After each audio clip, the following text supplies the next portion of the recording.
Assalamualaikum warahmatullahi wabarakatuh. Innal hamdalillah nahmaduhu wa nasta'inuhu wa nastaghfiruh wa na'udzu billahi min shururi anfusina wa min sayyiati a'malina may yahdihillahu fala mudilla lahu wa may yudlil fala hadiyalah. Asyhadu an la ilaha illallah wahdahu la syarikalah wa asyhadu anna Muhammadan abduhu wa rasuluh. Allahumma salli ala Sayyidina Muhammadin tibil qulubi wa dawaiha wa afiatil abdani wa shifaiha wa nuril absari wa diyaiha wa ala alihi wa sahbihi wa sallim. Jamaah Masjid Baitur Rahman, Teluk Air yang dirahmati Allah Subhanahu wa taala, kaum muslimin dan muslimat di mana saja berada yang dirahmati Allah. Kajian kita malam ini tafsir Al-Jalalain. Sebelumnya kita Fatihah terlebih dahulu kepada baginda Rasulullah SAW, kepada para anbiya, para sahabat, para tabi'in, tabi'in, para ulama, para aulia, wasyuhada, wassalihin, wal masyayikh, khususan Abu Yazid Muhammad bin Alwi Al-Malik Al-Hasani, wa Abu Yazid Ahmad bin Salmat Al-Malik Al-Hasani, wa jami'i masyayikh fil ma'ahid, amadanallahu bimadadihim wa fadha alaina min barakati wa anwarihim wa ulumihim fid dini wad dunya wal akhirati bisirril Fatihah. A'udzu billahi minasy syaithanir rajim. Bismillahirrahmanirrahim. Alhamdulillahi rabbil alamin. Arrahmanir rahim. Maliki yaumiddin. Iyyaka na'budu wa iyyaka nasta'in. Ihdinas siratal mustaqim. Siratal ladzina an'amta 'alaihim ghairil maghdubi 'alaihim waladdallin. Amin. A'udzu billahi minasy syaithanir rajim. Bismillahirrahmanirrahim. Kutiba ay furida alaikum idza hadara ahadakumul mautu in taraka khalanil wasiyatu lil walidaini wal aqrabina bil ma'ruf haqqan 'alal muttaqin. Wa hadha mansukhun bi ayatil miras wa hadis la wasiyata liwarithin. Ini kemarin kita sudah bahas sedikit. Difardukan, ini ada ayat namanya mansukh. Mansukh ini ayat yang diganti. Ada yang mansukh tapi cuman hukumnya saja. Jadi di sini hukumnya saja dimansukh, diganti, tetapi ayatnya tetap ada tertulis di dalam Al-Qur'an. Ini salah satu di antara ayatnya, yaitu kutiba alaikum idza hadara ahadakumul mautu in taraka khairanil wasiyatu lil walidin. Diwajibkan atas kalian ketika datang kepada salah seorang kematian kepada salah seorang kalian, jika dia meninggalkan harta warisan, yaitu berwasiat kepada orang tua dan kerabatnya. Haqqan 'alal muttaqin, menjadi hak bagi orang-orang, menjadi kebenaran, menjadi hak bagi orang-orang yang bertakwa. Jadi ayat ini justru mengatakan kalau ada orang nak meninggal dunia, dia punya warisan, maka dia boleh berwasiat kepada orang tuanya, kepada karib kerabatnya. Ayat ini dimansuh diganti hukumnya, tidak berlaku lagi dengan ayatul miras. Ayatul miras ini apa? Setelah ini akan ada nanti namanya ayat yang menunjukkan tentang bagian masing-masing ahli waris. Kalau seorang meninggal, ayahnya dapat berapa, ibunya dapat berapa, anaknya dapat berapa, anak laki-laki berapa, anak perempuan berapa, istri dapat berapa, suami dapat berapa. Itu namanya ayatul miras.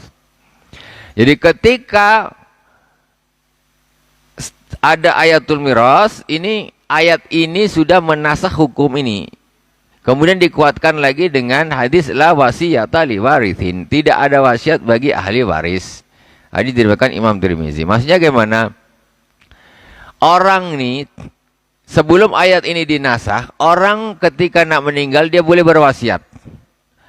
Aku nanti ini tolong, nanti kalau bapak tak ada, ini duit 100 juta, yang 20 juta untuk kakak engkau, 20 juta untuk adiknya, yang 20 juta untuk masjid, yang 20 juta untuk mama engkau. Diwasiatkan. Diwasiat nanti kalau sudah meninggal. Itu sebelum turun ayatul miras, sebelum ada hadis la wasiata li warisin, itu dulu gitu boleh. Tapi setelah turun ayatul miras dan ada hadis la wasiata li warisin, tidak ada wasiat bagi ahli waris, maka tidak boleh berwasiat kepada ahli waris. Dia ninggalin, nak meninggalin, ada orang tua sakit parah, dia wasiat, nak tolong nanti ini adik engkau tuh yang tinggal di Padang sana, tolong tanah tuh kasihkan kepada adik engkau. Hah? Itu tak boleh. Karena ini sifatnya wasiat. Tak boleh. Karena apa? Anak itu nanti kalau orang tua ini meninggal tak pakai wasiat pun dia akan dapat bagian. Betul. Sekarang contoh umpamanya orang tua punya tanah umpamanya, biar gampang.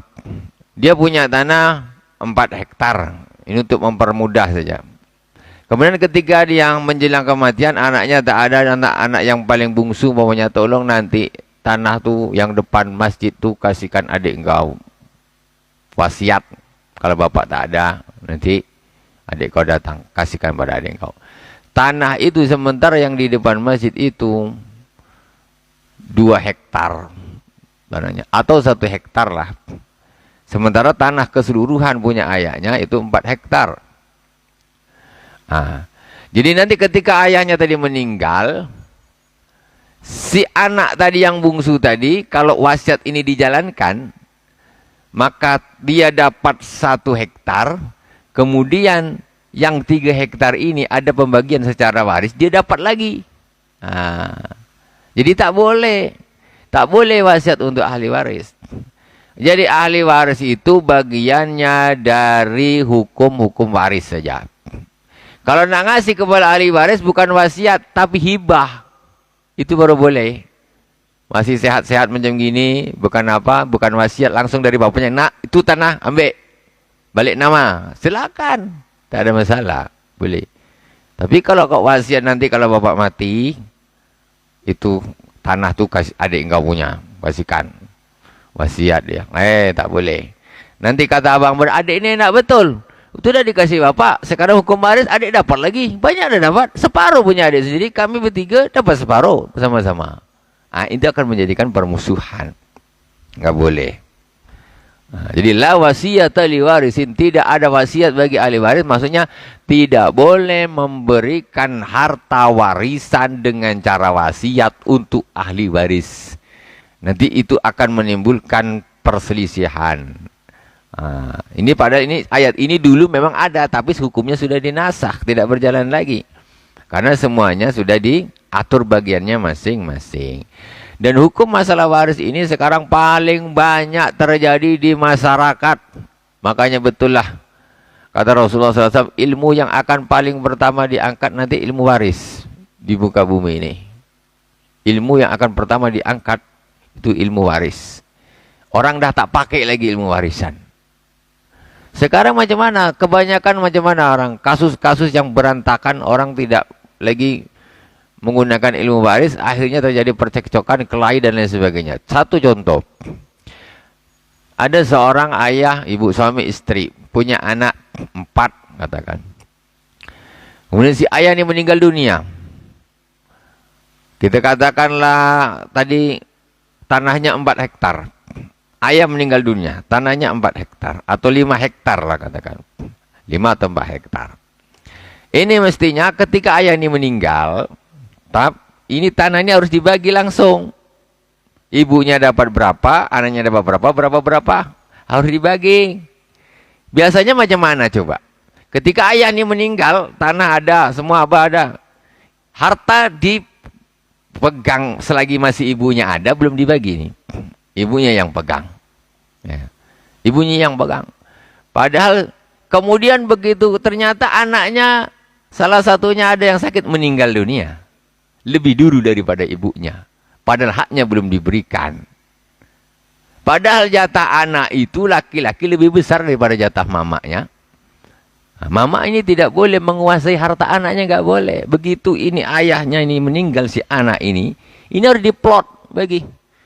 Kalau memang belum dihibahkan, berarti dibagi secara waris. Ibu dapat berapa? Ibu dapat berapa? Punya anak sekitar 1/6 kalau tidak salah.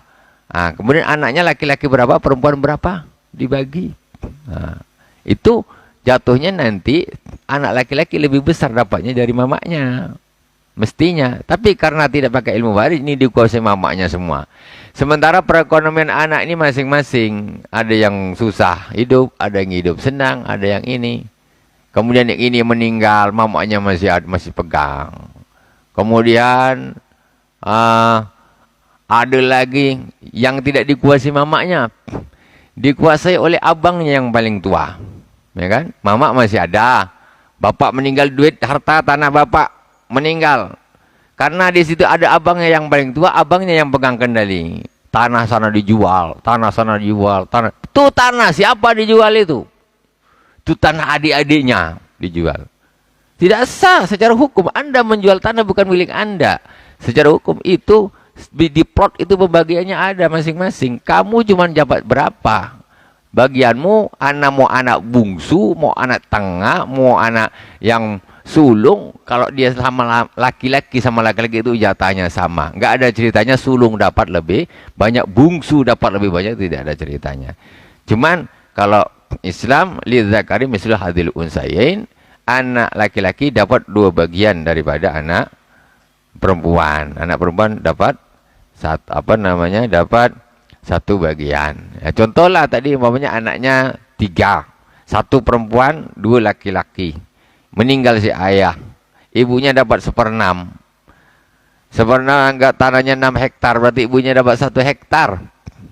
Tinggal 5 hektar lagi. 5 hektar ini dibagi laki-laki 2, itu berarti 4 kepala. Perempuan 1 dibagi 5.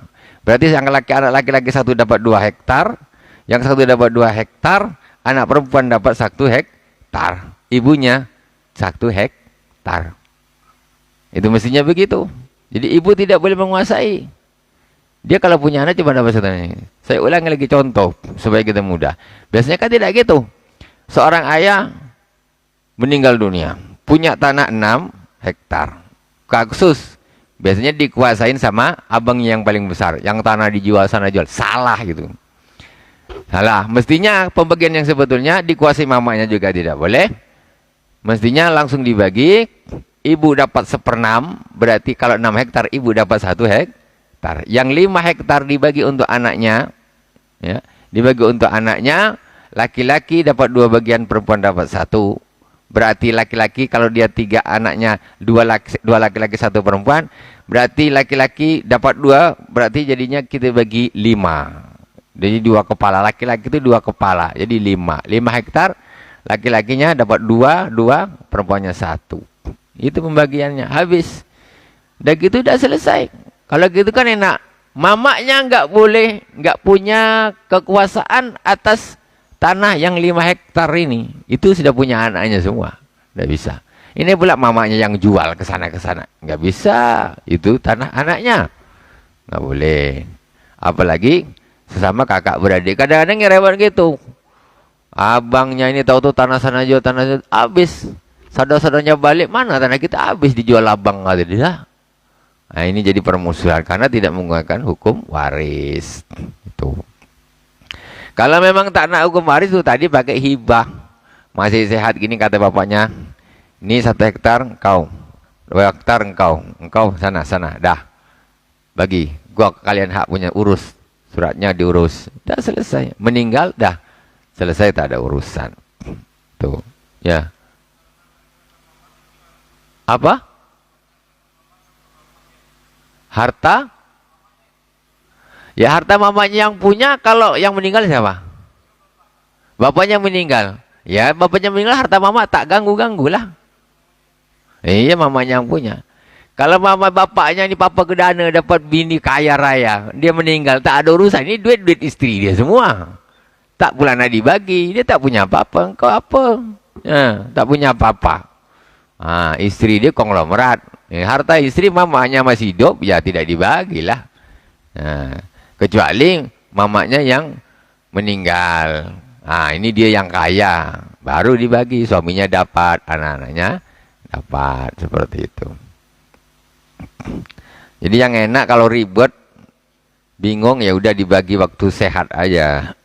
Itu. Kalau dibagi waktu sehat terserah.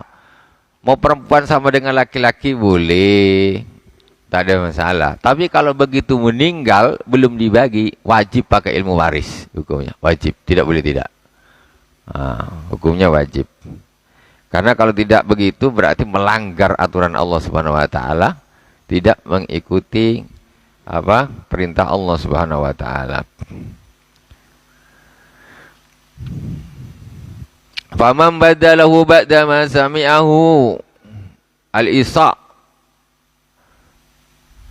fa innama ismuhu 'alal ladzina yubaddiluna innallaha sami'un 'alim. Barang siapa yang mengganti wasiat tersebut, udah diwasiatin, dapat wasiat, tapi ini wasiat yang lain ya. Kalau sama ahli waris kan sudah tak boleh, wasiat ke masjid lah. Dia tahu bapaknya ini dulu, nak tolong nak, nanti ini kalau bapak tak ada, ini tanahnya tolong diwakafkan untuk masjid. Ada anaknya dengar, ada saksinya, ada dengar. Dah, setelah meninggal betul, itu tidak ditunaikan.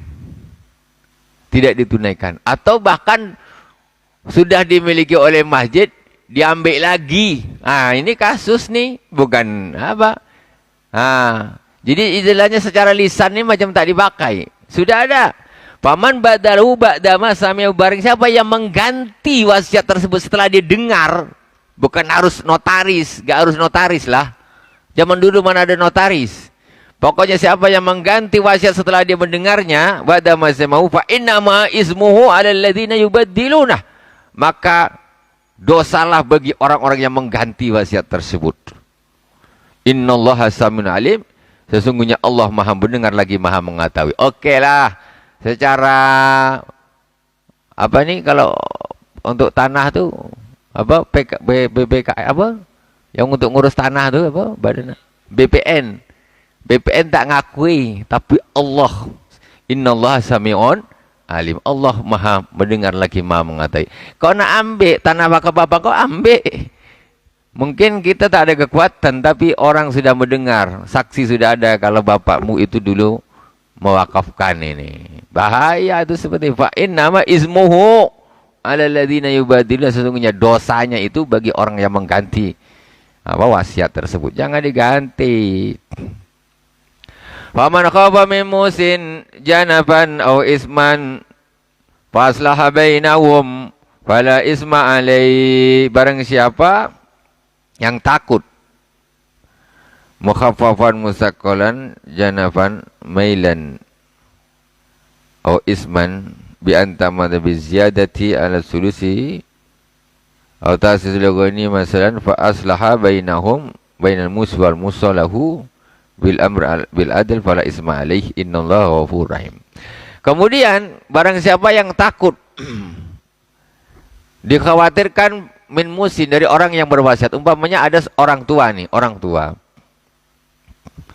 dia sudah sakit terbaring, dia wasiat kepada anaknya, nak, nanti itu kan kita punya tanah tuh di sebelah masjid tuh, itu tolong nanti ya diwakafkan ke masjid semua, nak. Anaknya mikir, di sebelah masjid tuh luas tanah tuh, bapak tanah di situ dengan sebelah masjid, kalau dihitung-hitung separuh tanah bapak tuh, itu boleh dinego sama bapaknya. Pak, tanah bapak sebelah masjid tuh besar, itu pak, itu lebih daripada itu, separuh tanah bapak tuh pak, tak boleh, bapak kurangilah. Jadi maksudnya ketika ada orang nak wasiat itu boleh dinego. Takut daripada wasiat lebih dari sepertiga tidak boleh. Wasiat lebih dari, maksudnya ini wasiat tentu bukan kepada ahli waris ya. Wasiat kepada ahli waris kita sudah putuskan. Tidak boleh. Ini wasiat kepada orang lain, kepada tempat, kepada majlis, terserah. Tapi tidak boleh melebihi dari sepertiga harta si orang yang memberi wasiat, ini tidak boleh. Ada orang punya duit 100 juta. Anaknya ini buyar semua, sakit yang ngurus anak angkatnya. Tak ada yang mengurus di rumah. Akhirnya saking lah mungkin apa, kasihan tahap orang tuh nih, diwasiat lah. Nanti bapak, harta bapak ada 100 juta. Kalau bapak mati 50 juta untuk engkau. Tidak boleh melebihi sepertiga daripada hartanya. 50 juta itu separuh hartanya. Tidak boleh. Mentok berapa? 33 juta, sepertiga harta. Anak angkat boleh dikasih wasiat? Boleh. Karena dia tidak termasuk ahli waris. Aduh, sekarang anak angkat pun kadang ilmu mengangkat anak ini pun kadang orang perlu tahu juga. Masya Allah, ilmu itu penting. Kadang-kadang kita nih niat baik, tapi karena tak pakai ilmu jadi dosa. Sekarang banyak kisah-kisah anak angkat. Paling sering kita dengar kalau urusan waris-waris ini, anak angkat tuh tak dapat yang ini yang itu. Oke, anak angkat. Sekarang nanti bab anak angkat kita masuk lagi. Anak angkat boleh dapat dari wasiat. Karena dia bukan termasuk ahli waris. Boleh dia dapat dari wasiat. Ketika orang tuanya ini sudah sakit, yang bapak angkatnya nih, dia wasiat. Nanti tolong kakak engkau nih, kau kasih tanah yang di sebelah jalan sana. Dan itu diperkirakan tidak sampai melewati sepertiga. Kalau lewat sepertiga, pembagian tetap dipotong. Tidak boleh lewat. Umpamanya setelah dihitung, sudah wasiat sudah terlontar, orang tidak tahu. Ternyata diukur, wah ini lebih. Ini 50 nih, separuh nih. Cuma diperbolehkan diambil sepertiga saja. Yang lebih dari sepertiga dikembalikan kepada ahli waris, dibagi kepada ahli waris. Anak angkat tidak termasuk ahli waris. Jadi dia bisa diberi dengan cara wasiat atau dengan cara hibah ketika sedang masih sehat. Nah, jadi di situ. Jadi jangan sampai kadang-kadang sekarang ini repot. Dia tak dikasih hibah, tak dikasih wasiat, ya tak dapat apa-apalah. Karena anak angkat ini, mohon maaf, sekarang ini ada lagi kesalahan orang angkat anak tak pakai ilmu. Cuma anak orang dikasih makan, kasih minum, kasih makan, kasih minum, kasih makan, kasih minum kan sampai besar, ya. Dan tidak disusuin. Itu jadi bukan siapa-siapa, ya. Atabani itu pertama hukumnya haram. Atabani mengangkat anak orang dinasabkan kepada dirinya sendiri, itu hukumnya haram. Namanya tabani, itu hukumnya haram. Tak boleh ngangkat anak binnya ke dia, bukan ke bapaknya yang asli. Nggak boleh. Itu haram hukumnya. Nomor satu itu. Kedua, kesalahan kedua, tidak disusuin sama si ibu angkatnya ini, nggak disusuin. Jadi kalau seorang bayi sebelum dia melewati umur 2 tahun, dia kok tidak disusuin, maka dia bukan siapa-siapanya. Kalau dia ngangkat anak perempuan, yang ini dia punya anak laki-laki yang asli, ini 2, ini boleh kawin. Jangankan dengan bapak angkatnya boleh kawin. Tidak ada masalah. Kalau dia laki-laki dengan mama angkatnya dia boleh nikah. Jadi lucu kita nih kadang-kadang. Itulah sebabnya tanpa niat. Dia nak nolong orang, nak punya anak. Tapi tak pakai ilmu. Akhirnya ngangkat anak perempuan. Bayi lahir oek, langsung susu sapi aja. Sampai lewat 2 tahun. Susu botol saja. SGM apa. Itu bukan siapa-siapa. Sampai besar pun, nanti dia tidur bareng dengan abangnya sama SMP. Satu SMP, satu SMA. Itu dosa itu. Ada anak gadis orang kok dimasukkan ke rumah. Tidak boleh. Hukumnya tidak boleh. Kecuali disusuin. Kalau disusuin menjadi kakak beradik, namanya akhur rodok. Saudara susuan. Itu tidak apa-apa. Boleh. Sama mamanya jadi mahram, sama bapaknya jadi macam bapaknya. Tapi kalau tidak, itu tetap sampai kapanpun dia menjadi orang lain. Ibaratnya lah kalau dia udah SMA ada anak gadis di rumah dengan bapaknya, berpeluk biasa, tidur biasa dengan anaknya yang asli apa. Tak bisa, itu dosa, tak boleh. Ibaratnya beginilah, tiap malam tidur di rumah, tidur di kamar. Ibaratnya begini, pokoknya dia punya rumah di pinggir jalan, ada anak SMA lewat. Nak, sini, ada bapak sini, malam ini tidur rumah yuk. Gitu. Malam itu tidur di rumah dia. Macam mana kata orang kampung?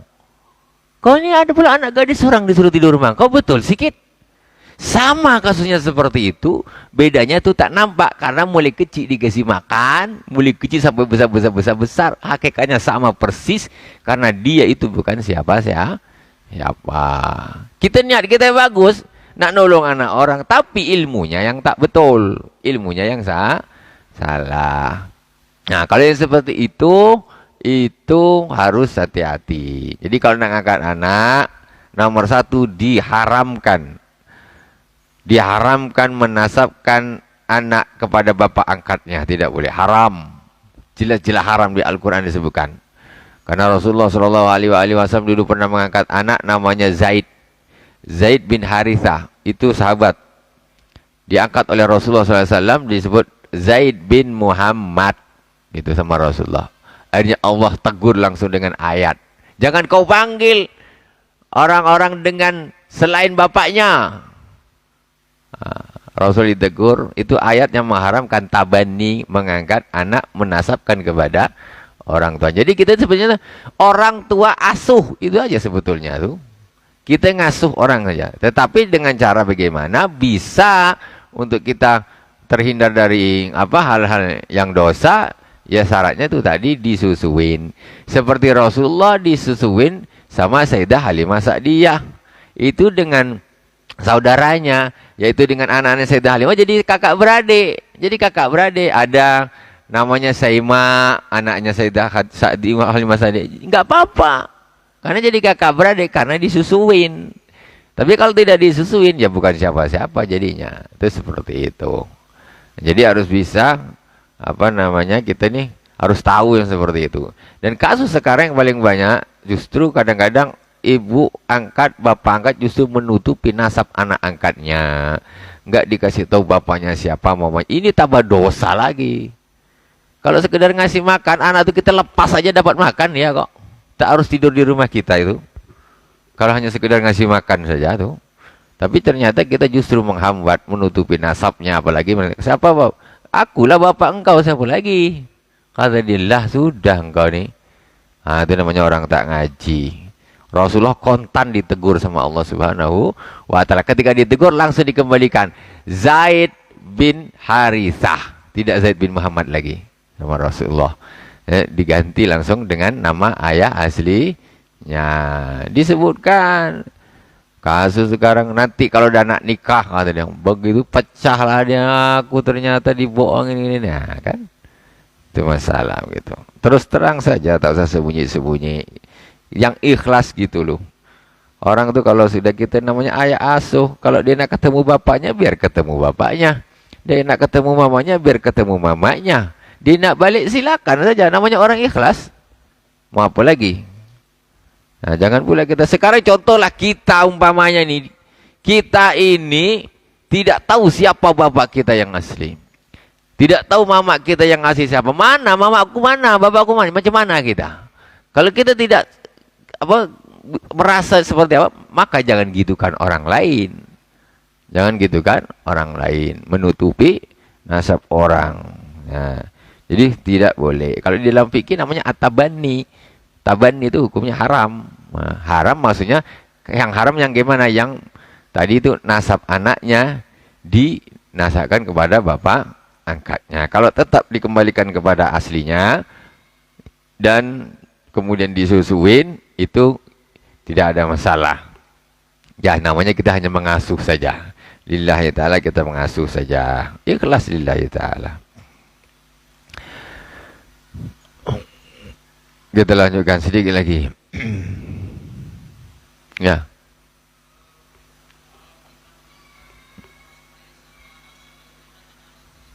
Ya.